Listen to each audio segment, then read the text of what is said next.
আসসালামু আলাইকুম, কেমন আছেন সবাই? অনেকেই ড্রাইভিং লাইসেন্সের আবেদন কিভাবে ডিলিট করতে হয় সেটা জানতে চান। কারণ অনেকেই পেশাদার ড্রাইভিং লাইসেন্সের আবেদন করতে গিয়ে ভুল করে অপেশাদার ড্রাইভিং লাইসেন্সের আবেদন করে ফেলেন। আবার এক জেলায় আবেদন করতে গিয়ে ভুল করে অন্য জেলায় আবেদন হয়ে যায়। এই কারণে অনেকের ড্রাইভিং লাইসেন্সের আবেদন ডিলিট করার প্রয়োজন হয়। দর্শক, তাই আজকের এই ভিডিওতে আমি আপনাদেরকে দেখানোর চেষ্টা করব যে ড্রাইভিং লাইসেন্সের আবেদন আপনারা কেন ডিলিট করবেন, কিভাবে ডিলিট করবেন, কোথায় আবেদন করবেন, কি কি কাগজপত্র জমা দিতে হবে এবং কত টাকা ফি জমা দিতে হবে। দর্শক, প্রথমে বলবো কেন আপনারা ড্রাইভিং লাইসেন্সের আবেদন ডিলিট করবেন। ওই যে ভিডিওর শুরুতে আমি বললাম যে ভুল করে যদি আপনারা পেশাদার ড্রাইভিং লাইসেন্সের আবেদন করতে গিয়ে অপেশাদার ড্রাইভিং লাইসেন্সের আবেদন করে ফেলেন, বা এক জায়গায় আবেদন করতে গিয়ে ধরুন আপনি আবেদন করতে চেয়েছিলেন কুষ্টিয়া জেলায়, আপনার ভুল করে আবেদনটি হয়ে গেছে রাজবাড়ী জেলায়, এই ক্ষেত্রেও কিন্তু আপনার ড্রাইভিং লাইসেন্সের আবেদনটি ডিলিট করার প্রয়োজন হয়। দেখুন, আবেদন করতে হবে একটি সাদা কাগজের দরখাস্তের মাধ্যমে। কিভাবে আপনারা আবেদন করবেন সেই রকম একটি ফরম্যাট কিন্তু আমি আমার এই ভিডিওর ডেসক্রিপশনে দিয়ে দিব।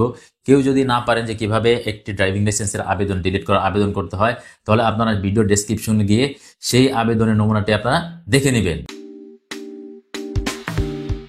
ড্রাইভিং লাইসেন্স ডিলিট করার জন্য আবেদন করবেন আপনারা যেই জেলার বিআরটিএতে আপনি ড্রাইভিং লাইসেন্সের আবেদনটি ভুল করে ফেলেছিলেন, সেই জেলার বিআরটি এর যে সহকারী পরিচালক মহোদয় আছে, সেই সহকারী পরিচালক মহোদয় বরাবর আপনাকে আবেদন করতে হবে। ধরুন আপনি কুষ্টিয়া বিআরটিতে আবেদনটি ভুল করে ফেলেছিলেন, এখন আপনাকে আবেদন করতে হবে কুষ্টিয়া জেলার যে বিআরটি এর সহকারী পরিচালক আছে, সেই সহকারী পরিচালক বরাবর আবেদনটি আপনাকে লিখতে হবে বা করতে হবে।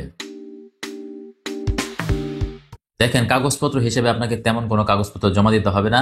আপনার কাগজপত্র হিসেবে জমা দিতে হবে আপনি ড্রাইভিং লাইসেন্সের আবেদন করার যে লার্নার কপিটা বা ড্রাইভিং লাইসেন্সের আবেদন কপিটা, সেই আবেদন কপি লাগবে, এবং এর সাথে আপনার যে এনআইডি কার্ডের ফটোকপি এবং সাদা কাগজে যে দরখাস্ত লিখছিলেন সেই দরখাস্তের একটা কপি। ড্রাইভিং লাইসেন্সের আবেদন ডিলিট করার জন্য আপনাকে কোনো ধরনের ফি জমা দিতে হবে না। দেখেন, আপনি কিন্তু আবেদনটি করার সময় ভুল করে আবেদন করে ফেলেছেন, সুতরাং এক্ষেত্রে কিন্তু আপনার কোনো ধরনের ফি বা কোনো ধরনের জরিমানা আপনাকে দিতে হবে না। ড্রাইভিং লাইসেন্সের আবেদন করার সময় আপনার যেই ফি কেটে নিয়েছিল শুধু সেই ফি থাকবে। নতুন করে ড্রাইভিং লাইসেন্সের আবেদন ডিলিট করার জন্য আপনার কোনো ধরনের ফি জমা দিতে হবে না। আশা করি দর্শক, যারা আমার কমেন্টের মাধ্যমে জানতে চেয়েছিলেন যে ড্রাইভিং লাইসেন্সের আবেদন করার পরে ড্রাইভিং লাইসেন্সটি যদি ভুল হয়ে যায় তাহলে সেই ড্রাইভিং লাইসেন্সের আবেদনটি কিভাবে বাতিল করতে হবে বা ডিলিট করতে হবে, এই ভিডিওটি তাদের জন্য অবশ্যই উপকারী হবে। আপনারা যারা নতুন করে ড্রাইভিং লাইসেন্সের আবেদন করতে চান, এখন কিন্তু ড্রাইভিং লাইসেন্সের আবেদন আপনাকে অনলাইনে করতে হবে।